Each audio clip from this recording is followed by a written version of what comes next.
Luis,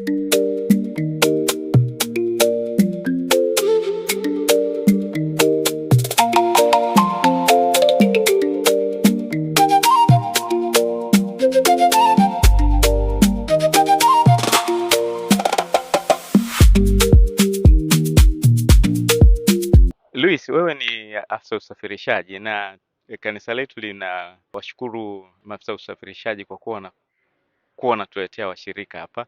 Wewe zaidi huwa unaleta watu gani? Naleta wanaume nachanganya wanaume na wanawake. Aha. Sawa. Sasa Luis, wewe umekuwa ukiwaleta hapa kwenye ibada, lakini nikuulize pia Luis, unaamini Mungu yupo? Mungu yupo. Mungu akikuangalia sasa hivi anakufurahia au amekukasirikia kidogo? Ananifurahia.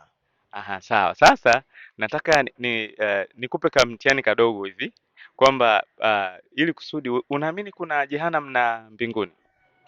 Jana ipo. Aha. Wewe siku yako ikifika Luis, utakwenda wapi? Mbinguni. Aha, sawa. Sasa nikuuliza kaswali kadogo ili kusudi uweze kujua, kwa sababu haya maisha ya Luis, leo tupo kesho hatupo. Unazifahamu amri 10 za Mungu? Nazifahamu. Unaweza ukanitajia moja?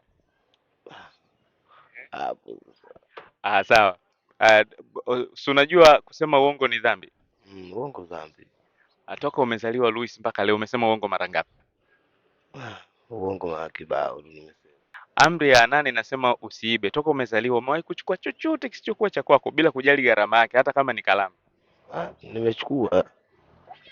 Sawa. Na anayechukua visivyo vyake anaitwa? Sio pesa wa Mungu. Anaitwa mwizi. Amri ya 7 inasema hivi, usizini. Lakini Yesu akasema hivi, yeyote amwangaliaye mwanamke wa kumtamani amekwisha kuzini naye ndani ya moyo.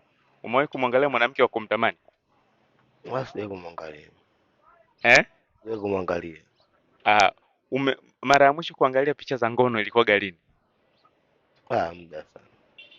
Muda sana, si ndio? Hivyo ulivyoangalia ulitamani. Umewahi kuapa? Sijawahi. Haujawahi kusema haki ya? Umewahi kumchukia mtu? Sijawahi kumchukia mtu. Haujawahi kumchukia mtu. Umewahi kukasirika? Kukasirika sasa unapomkasirikia mtu, Biblia inasema kwamba hilo ni kosa. Sasa Luis, mimi sikuhukumu, lakini wewe mwenyewe umekiri kwamba ni mwongo. Kwa hiyo Mungu akikuhukumu sasa hivi Luis, utaenda mbinguni au jehanamu? Nitaenda mbinguni. Biblia inasema hivi, waongo, walevi, wazinzi, waasherati, watukanaji wote sehemu yao ni katika ziwa liwakalo moto. Unajua Mungu alifanya nini ili sisi wenye dhambi tusiende jehanamu? Sijajua. Umewahi kusikia Yesu alikufa msalabani? Sijawahi kusikia.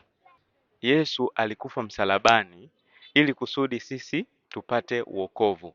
Ili kusudi usiende jehanamu. Biblia inasema hivi, waongo, walevi, wazinzi, waasherati, waabudu sanamu wote sehemu yao ni katika ziwa liwakalo moto, yaani jehanamu ya moto milele.